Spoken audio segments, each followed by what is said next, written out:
This is Letters in Politics. I'm Mitch Jeserich. There is a new play opening up this week in the Bay Area that depicts the lives of Iraqis who fled their country after the 2003 U.S. invasion. It's called Aftermath. It's written by the husband and wife team Jessica Blanc and Eric Jensen, who both traveled to Jordan and interviewed dozens of refugees who left Iraq due to violence after the invasion. Jessica Blanc and Eric Jensen turned these testimonies into a play meant for the theater. The New York Times, writing about the New York production of the play, said, quote, "If you have read news reports or watched television coverage of life in Iraq since the fall of Saddam Hussein, you have heard accounts similar to those described here. But Aftermath, being a live play, doesn't allow you the distance afforded by reading a magazine or watching a screen when you can turn the page or change the channel." Now joining me are three of the actors in this play. Mohammed Chakmakchi, he plays Shahid. Dolfakar Mardan, who plays Fuad. And Hassan Al-Nawar, who plays Assad. Welcome to you all. Hi. Thank you. Mohammed, let me begin with you. Again, you play a character, Shahid. Yes, Shahid. Tell me about this play. About the play, well, it's a play I think that is very true to life. There's an authenticity to it that all of us as Iraqis can attest to. And you're all Iraqis. Yes. Everyone who's in this play, it's not written by Iraqis, except it's from testimonies from Iraqis in Jordan. They are real people that we take the words from, or the writers did. All of the text comes directly from interviews. So it's a docudrama.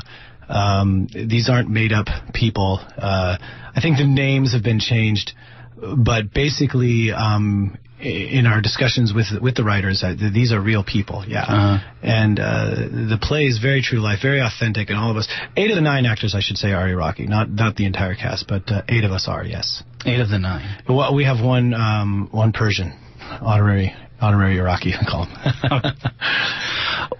What is the idea of this play? It's not about necessarily the U.S. invasion of Iraq. No. It's what the title is, The Aftermath. Yeah. Yeah, absolutely. Okay. Yeah, the play is about exactly that. The lives of people, what happens to them, what happens to a husband and a wife when they're forced to flee their neighborhood, what happens to an imam when he's falsely arrested and accused of something he hasn't done. It's like about a human communication, I would say. Yeah, human. What do you mean by that? I mean, it's it's a way that people here in the United States will hear stories told by Iraqis that are not told by the regular sources of media. What is like to be like living in these conditions? Yeah. Exactly. Yeah. Dolph? Like when I read the script back in September last year, I was in the first production of Aftermath, directed by Lennon Smith. So you were in previous production? Yeah, I was in the previous production, and this is my second production.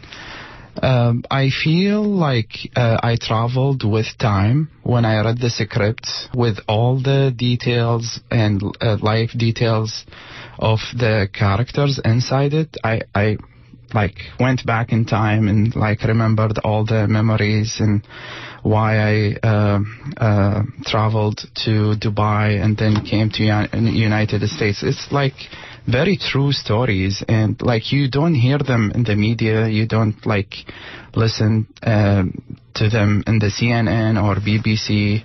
It's like going inside the bodies of Iraqi people and then tell their stories, and it's a good way to like explore these stories that there is no light shed on them before. So it's a good way of like knowing the true stories of these Iraqis back in those days, between 2005, I believe, till 2008, where like the peak of the insurgency and the backfire of the invasion and the aftermath. The aftermath is like the true title for this piece of art. I think it's exactly what the characters are telling to the audience. Like me and Mo and Hassan, exactly telling the stories of what happened after the invasion. Well, Hassan Al-Nawar, you play Assad. Assad, yes, who was a very proud theater director who had to leave the country, fled the country because he received a lot of threats, and he was harassed by many militias in Baghdad, being an artist and very well respected known person in Baghdad. So yeah, that's my character. Is this about the sectarian violence that happened in Iraq after the invasion? No, not necessarily. Actually, it's about the unfolding events that really happened mainly in Baghdad and other provinces in Iraq after the war.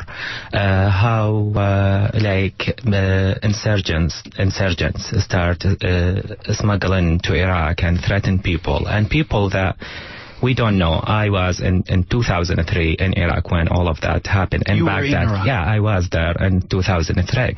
And that's one of the main reasons that I really, found this play is very interesting, is it tells the story mainly, from Iraqi perspective of what really happened. We are not saying that, the war, whether the war was or not a good solution to Iraq, or it was a good thing or not. We're just saying what it would be like living in this situation. When I first came to the United States, I was asked this question repeatedly by many of my American friends, what it was like to be in Iraq in 2003, because they know better not to just mainly believe what they hear in the media and everything.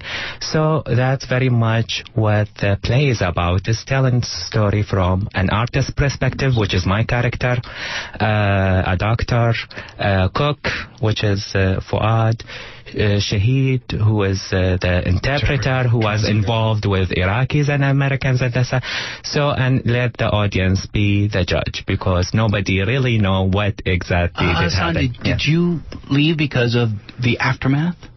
I did, yeah. Of Iraq. Yeah. So you have a very personal, I'm assuming everyone does. Absolutely. I graduated from Al-Muslim Syria University in 2004 with a degree in science and physics. I was top 10 on my university, and I was offered the position to be a professor assistant. But unfortunately, there was attack on the parking lot on my university, a car bomb by unknown militias, and it killed about 15 students, males and females. So at the time, it was you could not. I felt like you have no control over your life. You could be going to your college, to your university, or to your work, and then all of a sudden something would happen and blow up. And so that losing the sense of the security is what really. Your character Assad, yes, leaves Iraq after he was harassed and threatened. True. By militants. Mm-hmm. Yes. I was not threatened directly, but one day on my way to the university, the roads were blocked by militias. I had to take, at that date, actually, a very important exam for my master, to prepare for my master, actually, and they prevented me to cross the road, and I, stood out of the car. I wanted to talk to them in order to open the road, and they simply pointed the weapon in my head, and they told me to come, to go back, just simply, yeah. So that was similar to the stories that are told in this play. Dolfakar?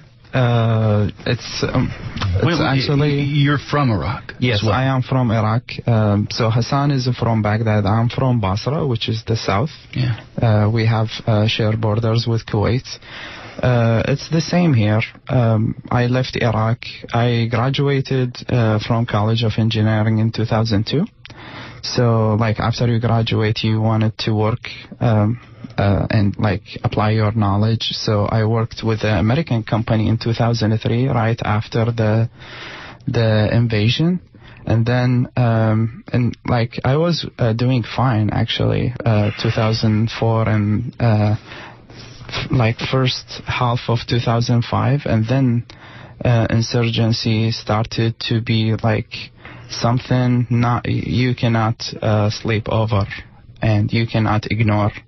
And then in 2006, I got like direct threats that if I don't leave the American company I'm working for, they will harass my family first. If I hide, then the punishment will be even greater. So I decided, I told my supervisor that I really love you guys and I really like working with you, because when you work with an American company, it's just like living here. Like all the people are from United States and they are like eager to help Iraq build. As it was my first thought that I work with the American company, get all the knowledge I need, and then go to one of the Iraqi companies to help the people. So that was my perspective. What type of work was it? What company was it? It was IT. The company was the State Department. Mm-hmm. It's like a U.S. government company, like branch.